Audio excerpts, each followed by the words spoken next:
Hello student, स्वागत है आपका आईसीटी वर्चुअल क्लासेस में। मैं हूं कविता, आपकी बायो टीचर। उम्मीद करती हूं आप सभी अच्छे होंगे और स्वस्थ होंगे। तो क्लास कंटिन्यू करेंगे अपना चैप्टर, जिसमें हम बात कर रहे हैं यहाँ पर मॉलिक्यूलर बेसिस ऑफ इनहेरिटेंस। तो यहाँ पर टॉपिक जो हमारा चल रहा है वो है यहाँ पे डीएनए की रेप्लिकेशन। हम डीएनए की रेप्लिकेशन के बारे में बात कर रहे हैं। देखते हैं अभी तक क्या क्या चीजें हमने समझी हैं और थोड़ा सा थ्योरेटिकल जो पोर्शन है वो भी हम यहाँ पे कवर कर लेंगे। इसी के साथ प्रीवियस जो टॉपिक हैं, जैसे कि हम हर बार क्या करते हैं, टॉपिक्स को रिवाइज कर लेते हैं, तो ऐसे ही आप क्या करेंगे, पिछले जो भी टॉपिक्स आपने पढ़े हैं उन्हें आप रिवाइज कर लेंगे। आते हैं यहाँ पे रेप्लिकेशन पे, और रेप्लिकेशन में फिर से यहाँ पर आपको क्या करा रही हूँ, रिवाइज करा रही हूँ। तो ध्यान से देखिए, सबसे पहले हमारे पास आते हैं डीएनए। ठीक है, पूरा डीएनए है और ध्यान रखिए फ्रेगमेंट यहाँ पे बनाए गए हैं। पूरे डीएनए की बात हो रही है क्योंकि डीएनए पूरा ही रेप्लिकेट होगा। अब हमने कहा कि यहाँ पे जो डीएनए है, डीएनए का पोर्शन हमने लिया है। अब डीएनए की रेप्लिकेशन का मतलब है कि डीएनए की कॉपी बनाना या एक डीएनए से दो डीएनए बनाना, सिंपल सी ये बात है। ठीक है, यहाँ पर हमने बात की कि सबसे पहले डीएनए की रेप्लिकेशन के लिए ये जो दो स्ट्रैंड हैं जो जुड़े हुए हैं आपस में नाइट्रोजनस बेस के थ्रू, ऐसे ये सारे जुड़े हुए हैं। ठीक है, यहाँ पे नाइट्रोजनस बेस है और यहाँ पे हाइड्रोजन बॉन्ड होंगे, डबल और ट्रिपल बॉन्ड यहाँ पर होंगे और दो स्ट्रैंड आपस में जुड़े हुए हैं। इन दो स्ट्रैंड को इस प्रकार से खोलना है। ठीक है, तो ये आगे से खुलते हुए जाएंगे, पीछे से ये होंगे, जुड़े हुए रहेंगे। ऐसा नहीं होता कि जब इन्हें खोला गया है तो ये सेपरेट हो गए, ये सेपरेट हो गया, ऐसे हमने नहीं पढ़ा है। हमने ये पढ़ा है कि यहाँ पे क्या होता है, ये दोनों खुलते हैं और पीछे से जुड़े हुए रहते हैं। ठीक है, जैसे कि आपने काफी हद तक ऑलमोस्ट आपने रेप्लिकेशन पढ़ ली है, इतना तो हमें अब आइडिया आ गया है। हमने कहा वो पोर्शन जहाँ से, अच्छा यहाँ पे आप एक प्रोटीन आएगी, डीएनए ए प्रोटीन। डीएनए ए प्रोटीन का काम ही ये होता है कि दोनों स्ट्रैंड को खोलना। ठीक है, तो फिर हमने क्या बात की है यहाँ पे कि जिस पॉइंट से डीएनए ए प्रोटीन क्या करेगा, यहाँ पे इन स्ट्रैंड को खोलेगा, उन्हें हम ओआरआई कहेंगे, ओरिजिन ऑफ रेप्लिकेशन कहेंगे। तो जिसमें जितने ज्यादा ओआरआई होते हैं वो उतनी ज्यादा रेप्लिकेट करता है। ये हम पढ़ेंगे जब हम बात करेंगे बायोटेक्नोलॉजी के बारे में। ओआरआई की बात होती है, तो जब हम प्लाज्मिड के बारे में बात करते हैं, हमने कहा प्लाज्मिड में काफी सारे ओआरआई होते हैं।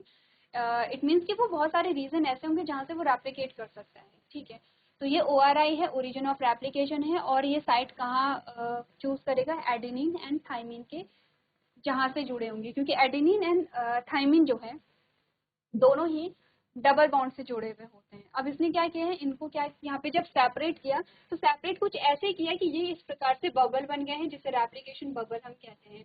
इसके साथ हमने ये बात की कि दोनों जो स्ट्रैंड है आपस में फर्दर अटैच ना हो, तो उसके लिए SSP single strand binding protein यहाँ पर लग जाती है, जिससे कि दोनों स्ट्रैंड आपस में फिर से जुड़ ना पाए। ठीक है, अब हमने इस बबल को हाफ करके जब दिखाया तो इसे रेप्लिकेशन फॉर्क हम कहेंगे। अब रेप्लिकेशन फॉर्क में क्या काम करेगा, यहाँ पे डीएनए पॉलीमरेज किसके अकॉर्डिंग यहाँ पे वो रेप्लिकेशन करेगा, आपने कहा कि डीएनए के, तो हमने कहा डीएनए डिपेंडेंट डीएनए पॉलीमरेज क्या करेगा, यहाँ पे अब नए स्ट्रैंड बनाने शुरू करेगा, जिसके लिए हमने तीन यहाँ पे कुछ शर्तें देखी थी।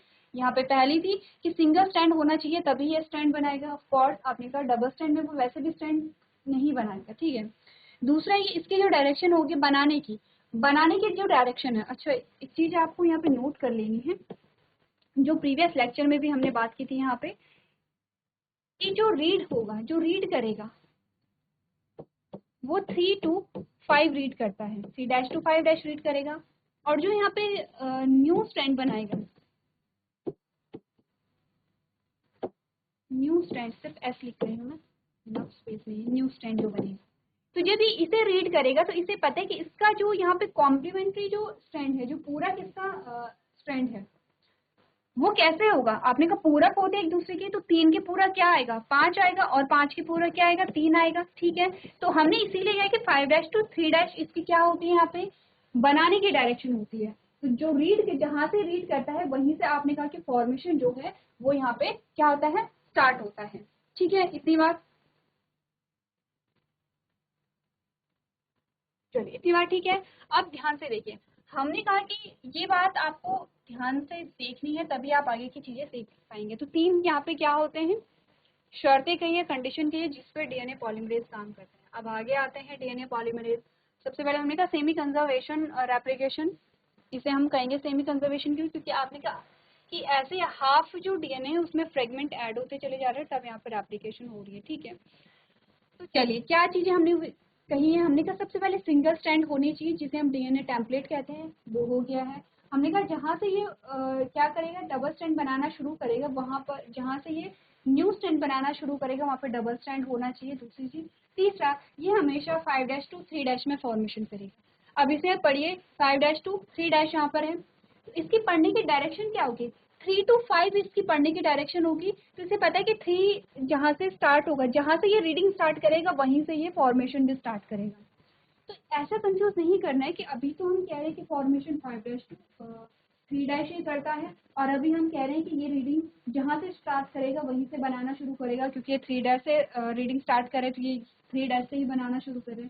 3' से बनाना शुरू करे, लेकिन बना किसे रहा है, 5' एंड को बना रहे। हमने कहा 3 का पूरा क्या होता है, 5 होता है। तो यहाँ से इसने पढ़ना शुरू किया तो ये यहीं से नया स्टैंड बनाएगा, लेकिन 3' नहीं होगा, ये 5' होगा, क्योंकि डीएनए का स्ट्रक्चर इसीलिए आपको पहले करा लिया गया है, जिससे कि यहाँ पर आपको डिफिकल्टी ना आए कि 3' 5' क्या है, क्यों ये एक दूसरे के क्या है, पूरक है, ठीक है।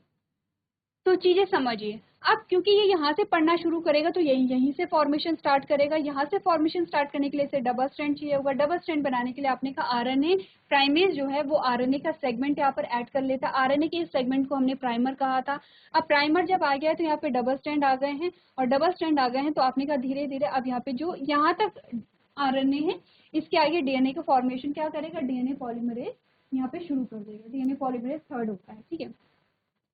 सेम अब नीचे वाले स्ट्रैंड पे आएंगे, ये रीडिंग कहाँ से करता है, 3' to 5' रीडिंग करता है, ठीक है।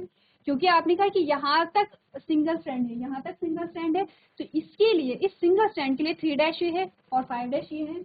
आपने कहा यहाँ से पढ़ना शुरू करेगा तो यहीं से फॉर्मेशन स्टार्ट करेगा, यहाँ से फॉर्मेशन स्टार्ट करेगा तो इसके लिए क्या चाहिए, आपने कहा कि डबल स्ट्रैंड चाहिए। डबल स्ट्रैंड के लिए हमने कहा डीएनए आरएनए प्राइमेज क्या करेगा, आरएनए का सेगमेंट यहाँ पर जोड़ेगा। आरएनए के सेगमेंट को प्राइमर कह रहे हैं, जब प्राइमर यहाँ पे लग जाते हैं तो आरएनए पॉलीमरेज डबल स्ट्रैंड का फॉर्मेशन यहाँ पर कर लेता है। क्लियर है इतना, यहाँ तक कोई डिफिकल्टी नहीं होनी चाहिए। अब आते हैं आगे। अच्छा, अब आगे आते हैं। आपने कहा इतनी बात तो हो गई है, ठीक है, यहाँ पर भी ऐड हो गया है प्राइमर की वजह से, यहाँ पे नया स्ट्रैंड बन गया है, यहाँ पे भी प्राइमर की वजह से नया स्ट्रैंड बन गया। अब आते हैं एक और प्रोटीन यहाँ पे, हेलिकेज। हेलिकेज क्या करता है, जैसे सीजर यहाँ पे कट करते हैं वैसे ही धीरे धीरे क्या करते हैं, इस स्ट्रैंड को और खोल देता है, यानी कि जैसे जैसे ये आगे बढ़ेगा स्ट्रैंड और खुलता चला जाएगा। तो ये जो स्ट्रैंड है वो इतना यहाँ पे फिर से और ज्यादा खुल गया है। इस केस में अब क्या हमने पढ़ा है, इस केस में हमने क्या पढ़ा है प्रीवियस लेक्चर में, ध्यान से देखिए।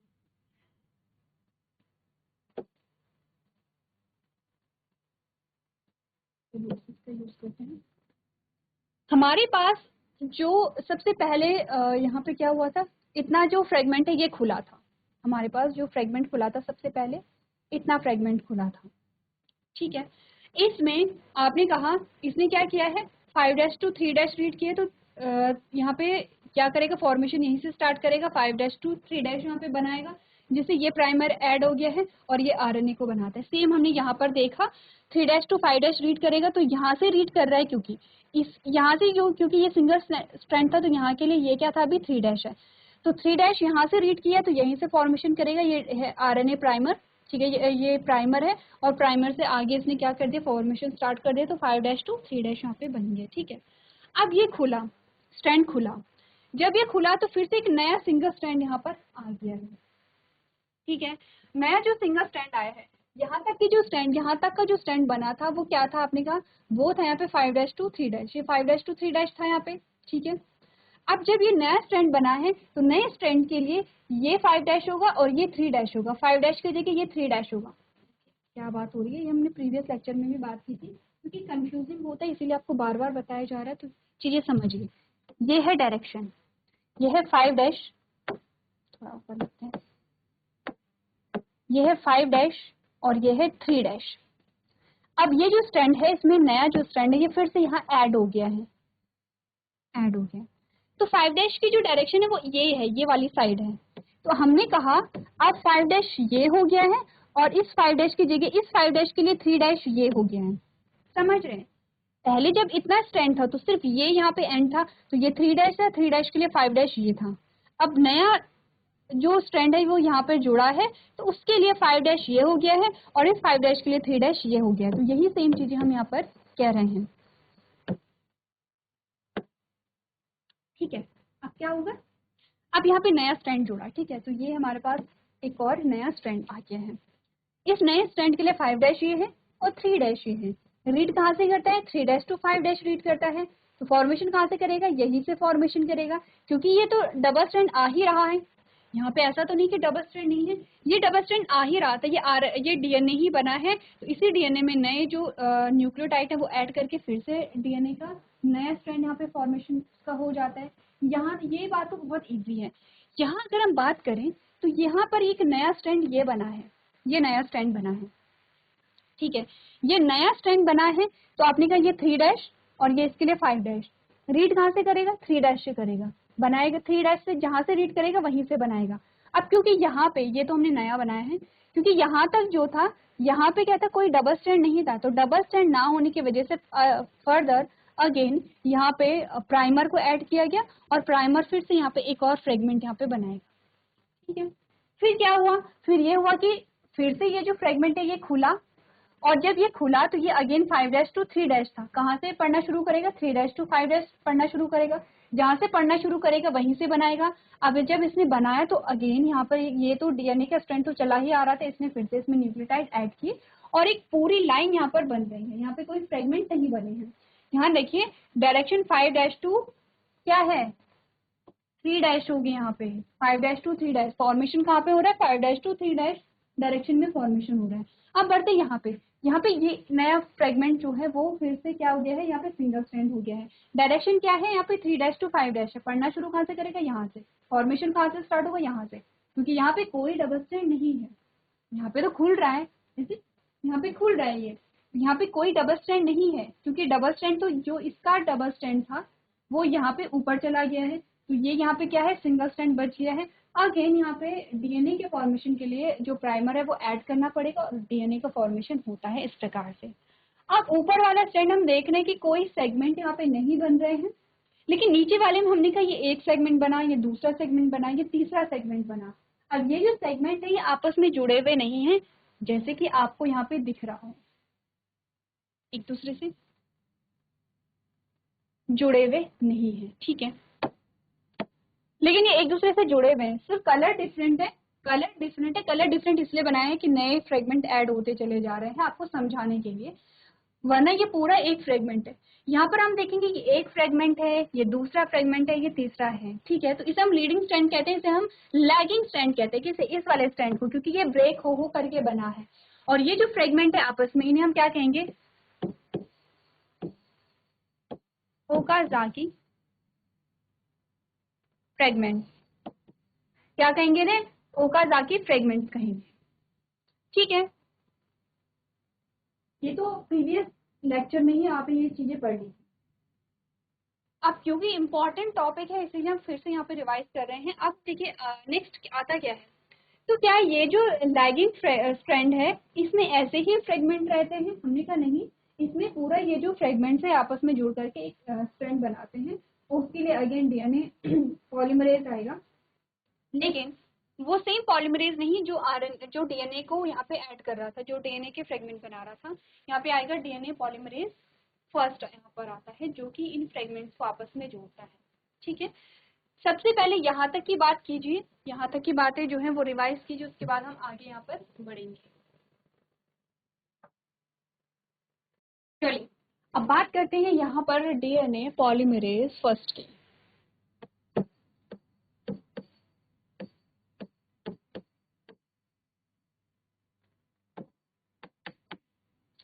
अब यहाँ पर अगर आप पीछे देखेंगे, हमने कहा जब यहाँ पे प्राइमर जोड़ा था तो प्राइमर का सीक्वेंस हमने देखा था ATTA, जिसके साथ हमने कहा था UAAU, ठीक है। सेम वही चीज कर दें, प्राइमर को थोड़ा बड़ा बना दें समझने के लिए। उसमें था ATTA, क्योंकि जो यहाँ पर आरएनए है, आरएनए में आपने कहा कि वैसे डीएनए में जो एडेनिन जुड़ता है वो जुड़ता है किससे, थायमिन से, तो वैसे ही आरएनए में जो एडेनिन जुड़ता है वो यूरेसिल से जुड़ेगा। तो ये है यूरेसिल, मैं सीधे यू लिख रही हूँ, बॉन्ड नहीं बना रही हूँ। थाइमिन जुड़ेगा एडेनिन से और यूरिक से। ये था आपका जो प्राइमर था। डीएनए पॉलीमरेज का काम होता है सबसे पहले, डीएनए पॉलीमरेज का काम क्या होगा यहाँ पे, जो क्या होंगे यहाँ पे जो प्राइमर होंगे, यानी कि जो आरएनए के जो फ्रेगमेंट है उन्हें डीएनए में कन्वर्ट करना, सबसे पहला काम तो यही होगा। ठीक है, क्या होगा, डीएनए में कन्वर्ट करना। उसके बाद ये जो स्टैंड है ये यहाँ पे ऐड हो जाएंगे। तो सबसे पहले हम यही करेंगे। डीएनए पॉलीमरेज करता क्या है एक्चुअली में, जो यहाँ पर आरएनए के जो नाइट्रोजनस बेस है दैट इज यूरेसिल, यूरेसिल की जगह वो क्या करेगा यहाँ पे, क्या ऐड करेगा, थायमिन को ऐड करेगा। ठीक है, तो अब डीएनए पॉलीमरेज ने क्या चेंज किया है,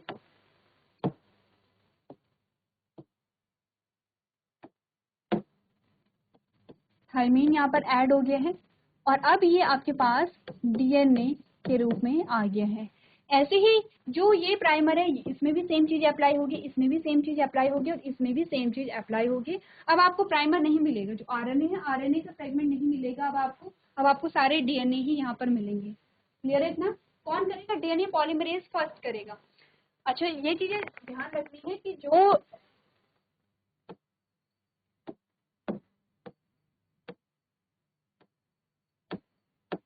ये चीजें ध्यान रखनी कि जो डीएनए पॉलीमरेज नया स्ट्रैंड बना रहा था वो डीएनए पॉलीमरेज थर्ड था, ये डीएनए पॉलीमरेज फर्स्ट है। ठीक है, तो चलिए इतनी चीजें आप लोग यहाँ पे ऐड कर लेंगे। अब यहाँ हमने कहा स्ट्रैंड को जोड़ने के लिए जो ओकाजा के फ्रेगमेंट्स हैं उनको जोड़ने के लिए यहाँ पर आता है डीएनए लाइगेज। अब यही टर्म इंपॉर्टेंट है, डीएनए लाइगेज क्या होता है, डीएनए पॉलीमरेज फर्स्ट ईयर है, डीएनए पॉलीमरेज थर्ड ईयर है, लैगिंग स्ट्रैंड क्या है, ओवरलैप के फ्रेगमेंट्स क्या होते हैं, यही टर्म्स आपको यहाँ पे समझने हैं। अब डीएनए लाइगेज क्या करेगा, ये जो फ्रेगमेंट्स आप देख रहे हैं इन फ्रेगमेंट्स को यहाँ पर क्या कर देता है, ऐड कर देता है इस प्रकार से, और आपके पास पूरा एक फ्रेगमेंट यहाँ पर आ जाता है। और इस प्रकार से जो यहाँ पर डीएनए है वो रेप्लिकेट यहाँ पर होता है। अब इसी चीज को थोड़ा सा थ्योरेटिकल वे में हम समझें अगर, तो क्या क्या चीजें अभी तक आपने समझी हैं, यहाँ पर बात करते हैं जिसमें हमने कहा DNA replication machinery and enzymes process of replication requires a set of catalyst यानी कि एंजाइम्स, यानी कि डीएनए प्रतिकृति मशीनरी और एंजाइम्स प्रतिकृति प्रक्रिया के लिए उत्प्रेरक एंजाइम के एक सेट की आवश्यकता होती है। The main enzyme is DNA dependent DNA polymerase, आ गया है नाम पहला एंजाइम। आपने कहा कि जो डीएनए की जो रेप्लिकेशन होती है उसके लिए कुछ जो एंजाइम्स है उनकी रिक्वायरमेंट होती है। ठीक है, और उन्हीं की वजह से यहाँ पे रेप्लिकेशन होगा। तो सबसे पहला हमने कहा डीएनए डिपेंडेंट डीएनए पॉलीमरेज जो नए जो यहाँ पे न्यूक्लियोटाइड है उन्हें ऐड करेगा। इससे पहले हमने डीएनए प्रोटीन के बारे में भी बात की थी, जो क्या कर रहा था, जो डबल स्टैंड है उन्हें खोल रहा था। तो इस चीज को पढ़ ले। आपने कहा सबसे पहले मुख्य जो एंजाइम्स होता है डीएनए निर्भर डीएनए पॉलीमरेज है, since it uses a DNA template to catalyst the polymerization of a deoxynucleotide। आपने कहा क्योंकि ये क्या करता है, डीऑक्सीन्यूक्लियोटाइड के पॉलीमराइजेशन को उत्प्रेरित करने के लिए डीएनए टेम्पलेट का उपयोग करता है। The average rate of polymerization by these enzymes is approximately 2000 base pair per second। अब कितने यहाँ पे ये क्या करेगा, जो रेप्लिकेशन की जो स्पीड है अगर हम देखें तो आपने कहा इन एंजाइमों की पॉलीमराइजेशन की औसत दर जो होती है 2000 बेस पेयर, जो नाइट्रोजनस बेस होते हैं आपके, तो बेस पेयर की बात हो रही है पर सेकेंड यहाँ पर होता है। ठीक है, लेकिन हमने कहा these polymerases has to catalyze the reaction with a high degree of accuracy because any mistake during replication would result into a mutation। ध्यान रखिए, आपने कहा इन पॉलीमराइजेशन को उच्च स्तर की सटीकता के साथ प्रतिक्रिया को उत्प्रेरित करना होता है, क्योंकि प्रतिकृति के दौरान कोई भी अगर गलती होती है तो उत्परिवर्तन का कारण बनती है म्यूटेशन, जिसमें हमने कहा जेनेटिक मटेरियल में कोई भी चेंज अगर होता है दैट इज म्यूटेशन। अब म्यूटेशन जो है वो हार्मफुल होते हैं ज्यादातर। ठीक है, तो इसीलिए हमने कहा कि यहाँ पे म्यूटेशन ना हो इसके लिए सटीकता जो है वो जरूरी है। नेक्स्ट है DNA polymerization is an energy demanding process. Energy demanding process है तो क्या होगी, एक्सोथर्मिक होगी एंडोथर्मिक होगी। क्या पढ़ा है केमिस्ट्री में, क्या होते हैं एक्सोथर्मिक और एंडोथर्मिक।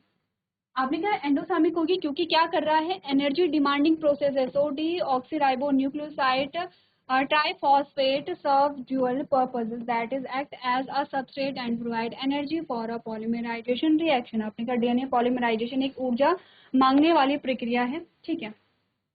नेक्स्ट हमने कहा many additional enzymes are also required in addition to DNA dependent DNA polymerase, यानी कि डीएनए स्ट्रैंड। अच्छा, हमने कहा कि यहाँ पे और भी जो एंजाइम्स होते हैं उनकी आवश्यकता होती है रेप्लिकेशन में। आपने कहा replication in DNA strand occurs with a small opening of the DNA helix known as the replication fork. क्या बोला गया है कि जो डीएनए की रेप्लिकेशन है, आपने कहा replication in DNA strand occurs with in a small opening of the DNA helix. DNA helix में छोटे से ओपनिंग्स होती है जिन्हें हम रेप्लिकेशन फॉर्क कहते हैं। याद है जब हमने रेप्लिकेशन बबल बनाया था, उसका जो हाफ आपने देखा था उसे हम रेप्लिकेशन फॉर्क कह रहे थे। DNA dependent DNA polymerase catalyse the polymerization only in one direction, that is 5'2'3। आपने कहा कि जो डीएनए स्ट्रैंड में प्रतिकृति डीएनए हेलिक्स एक छोटे से उद्घाटन के भीतर होती है जिसे प्रतिकृति कांटा के रूप में जाना जाता है। डीएनए पर निर्भर डीएनए पॉलीमरेज केवल एक दिशा में बहुलीकरण को उत्प्रेरित करता है, यानी कि एक ही दिशा में ये क्या करेगा, जो न्यूक्लियोटाइड है उन्हें ऐड करेगा, वो है 5'2'3'। अब ये चीजें हम जल्दी इसलिए पढ़ रहे हैं क्योंकि हम डायग्रामेटिक में चीजें समझ चुके हैं, ठीक है। तो लैंग्वेज से ज्यादा इजी है, आप यहाँ पर देख रहे हैं कि कहाँ पे क्या हो रहा है। नेक्स्ट आता है it creates additional complications at the replication fork consequently on the strand template 3-5 the replication is a continuous, while on the other hand template 5-3 it is a discontinuous. This discontinuously synthesized fragments called Okazaki fragments are later joined by DNA ligase. हो गया है। आपने कहा ये प्रतिकृति कांटा पर अतिरिक्त जटिलताएं पैदा करता है। नतीजन एक जो स्ट्रैंड है टेम्पलेट 3-5 पर प्रतिकृति निरंतर होती है, जबकि दूसरे स्ट्रैंड टेम्पलेट पर ये असंत होती है, यानी कि डिसकंटिन्यूली वो जो फ्रेगमेंट है वो जुड़ते चले जाते हैं, जिन्हें हम ओकाज़ाकी फ्रेगमेंट कह रहे थे, और जिस पूरे स्ट्रैंड को हमने लैगिंग स्ट्रैंड कहा था, इन्हें हम क्या कह रहे हैं, ओकाज़ाकी टुकड़े कह रहे हैं। और बाद में डीएनए लाइगेज के द्वारा ये पूरा जो स्ट्रैंड है, जो फ्रेगमेंट है वो आपस में जुड़ के पूरा एक स्ट्रैंड यहाँ पर बना लेते हैं। तो ठीक है, यहाँ पर हो गई है, लेकिन आपको क्या करना है, डायग्रामेटिक जो रिप्रेजेंटेशन है उसे ध्यान से यहाँ पर समझना है। तो चलिए आज के सेशन में हम इतना ही करेंगे। अभी तक क्लास में बने रहने के लिए आपका